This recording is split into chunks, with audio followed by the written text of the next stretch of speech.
Hello everyone, my name is Joshua, but you might know me as DutchCuber, and welcome back to another video. Now, I've had a bit of trouble fitting everything inside of the frame because I've got quite a lot I want to show you today. And that's because this video is going to be the final episode of Cube Review. So this is going to be the last video. After this, I'm still going to make videos, of course, but no longer about my collection. Alright, let's start off with these two cubes.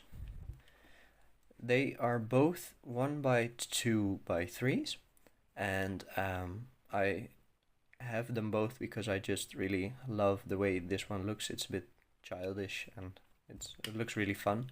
These are some of the easiest Rubik's cubes out there that you can solve. So it's a really good cube to start with if you're just starting with cube solving. And yeah, they're really fun to play with.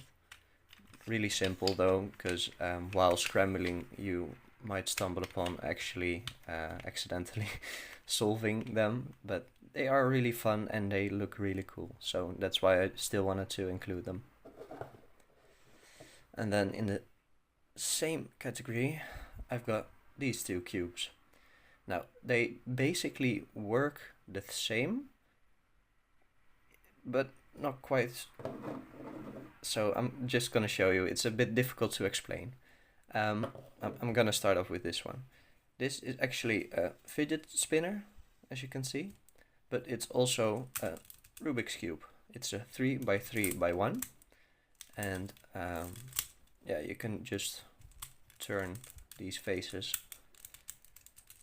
and you can also make it shapeshift, as you can see. So yeah, that's it looks really crazy when you're scrambling this one. And yeah, the only big difference between these two is that this one is a fidget spinner, so I still wanted to include them both. This one can also shapeshift, turns a bit smoother than the other one, so I prefer to play with this one unless I just wanna, fidget spin. You can also do this, so inside of here there are still stickers. You can't see them right now, but if you move away these blocks then you can still see extra stickers.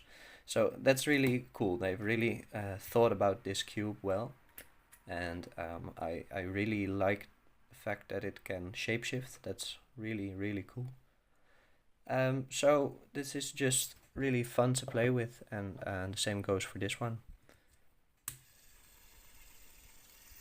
Now the next puzzle I want to show you is this one right here.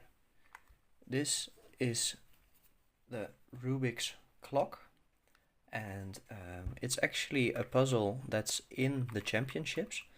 So if you go to a tournament, this is actually a puzzle you can solve there and compete in. And it is really weird actually that this is a tournament puzzle, because it's not like any of the other cubes. It's not a cube either. You've got these little gears on the side, and if you turn them, the clocks will start to spin. So as you can see, if I turn any of these gears, the corner clocks here are starting to spin. But they also spin on the other side of the cube. So if I spin the same gears, you can see all of these clocks go, and only these corners on the other side have gone. And there are quite a bit of variations of turns you can make with these little pins you can see right here. So I can press this pin and then it pops out at the other side. So right now this one is popping out and the other 3 aren't. So if I then turn the gear on the side of this pin, you can see all 4 of these clocks are starting to turn. But if I spin any of the other gears, then these 3 corners now start to turn around. And the same goes for this one, it looks different. So there are quite a bit of combinations you can make with turning and popping out the pins.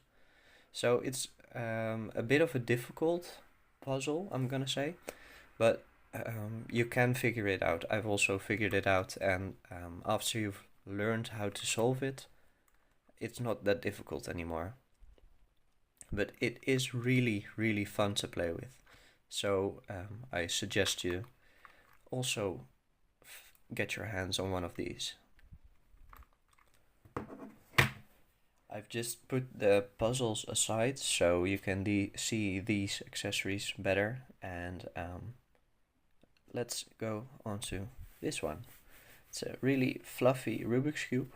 Unfortunately, you can't turn it, so that's a shame, but it's really fluffy, and it has a little cord on it so you can hang it anywhere, and it's pretty cool. It's nice and soft, so I think it's nice I have this one. And then I've got this one. This actually is a Rubik's product.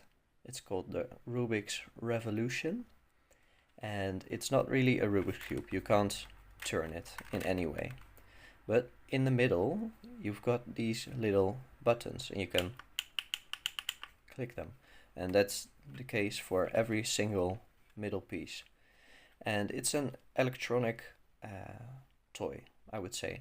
So because there are 6 buttons, there are 6 games you can play on this. And by turning it on and then selecting any color, you can go and play that game, and then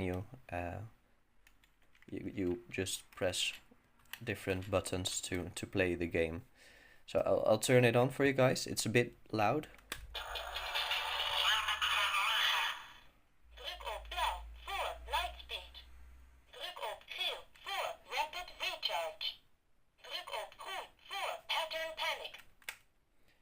So as you guys can hear, it's a bit loud and a bit cranky because it's quite an old cube, an old toy, I should say.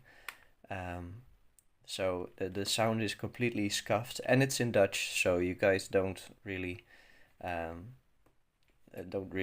get anything from that. But it's just I wanted to show you guys this thing, and I'll just select one game for you guys so you can see what happens, and all these middle pieces are gonna light up, but I'm not gonna play it because you guys don't really have anything to gain from that.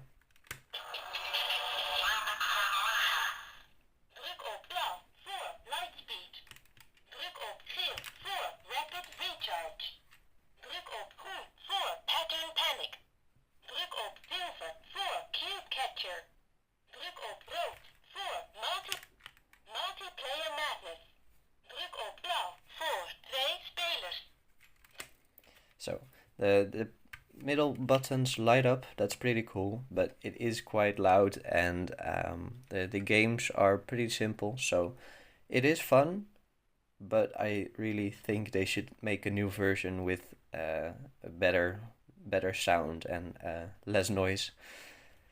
Overall, quite cool to have. It's still part of my collection, but I don't really play with it. Now, before I move on to the rest of the things I wanted to show you today, I've also got these 2 Rubik's Cube shirts, and I think they're pretty cool, so I just wanted to show them. So this one looks like it's kind of got to do something with math, and yeah, it's pretty cool. And then this one, the cube is liquid. So they're pretty cool, and I'm glad I have them. One thing I don't enjoy about this one is the color scheme.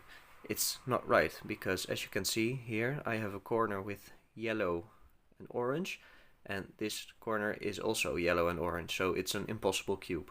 Because if I were to put this corner there, then they would be the same piece but with a different third color. So it's an impossible cube, unfortunately. But it still looks quite cool. The next thing I want to show you are these 2 booklets. They are really old, that's why they look so scuffed. Unfortunately, they are in Dutch, so I'm not gonna show too much of them. But they are really old. They're both from 1981 actually, so that's basically the year the Rubik's Cube came out. And they both contain a pretty standard but old method to solve the Rubik's Cube. Um, it's not really that efficient, but it does work. I've tested it.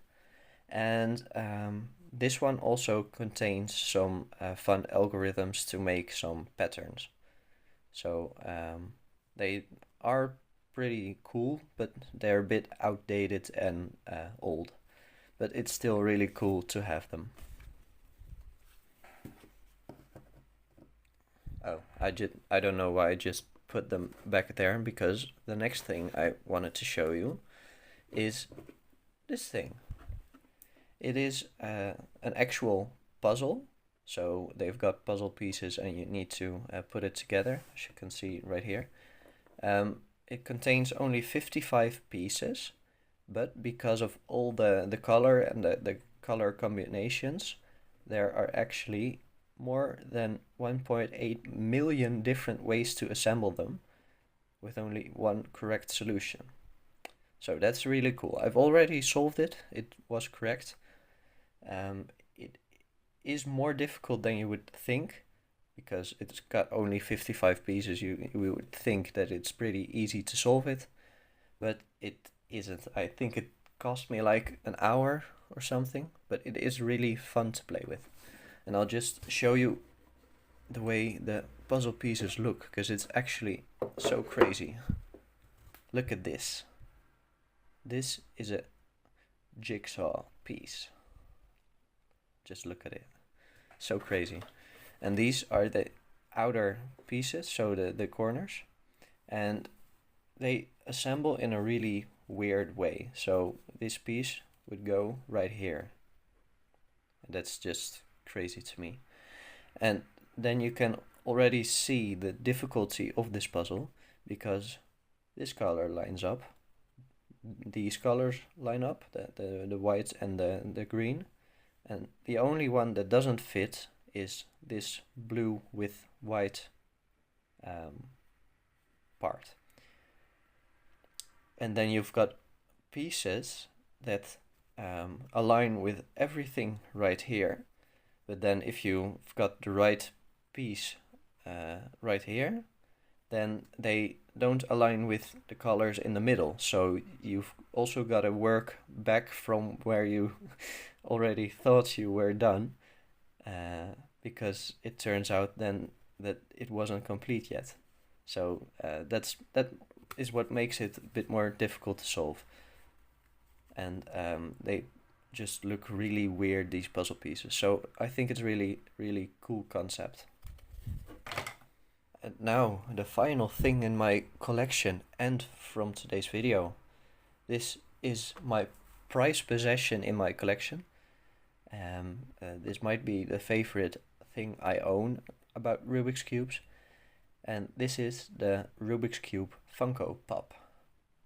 Now, I know Funko Pops aren't really that rare, but this one is, because it's a limited edition. You could only get it at some convention, and they go for quite a high price.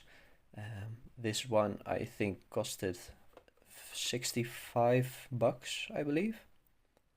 I got it from a friend of mine for my birthday, so I didn't have to pay it all myself. So that's nice, but it just looks so cool. And it's a limited edition, so there aren't that many of this one. I'm gonna take it out of the package for you guys. I prefer to display it in the package, because then it stays intact and doesn't get dusty and stuff like that. But I am gonna take it out of the package so you guys can have a closer look at it. Ta-da-da-da! There it is. It looks so cute, with these little hands on its side. And a fun detail, in my opinion, is that all of its limbs are a different color, and they're all a color from the Rubik's Cube, so that's really cool. It's got these huge eyes and its small mouth. So I really enjoy the way this looks and how cute they made them. It's also got the Rubik's logo on top, and this is just my favorite piece in my collection. It's just so cool. And I still want to thank my friend Maarten for buying this for me for my birthday, because I had some trouble finding it. I was gonna buy it before he would, because I've been looking to get this for quite some time, but I just couldn't because they're quite rare, and now I have it, so it's really cool that I finally have it. And that wraps it up for today's video. I hope you have enjoyed the series of reviewing my cube collection. This was the final video, and after this I'm gonna be making videos still, so you don't have to worry about that. I do still want to remind you guys that there is a giveaway coming up when I reach 100 subscribers, so make sure to subscribe to enter for the giveaway, and I hope you guys have a lovely day. I'll see you in the next video. Bye!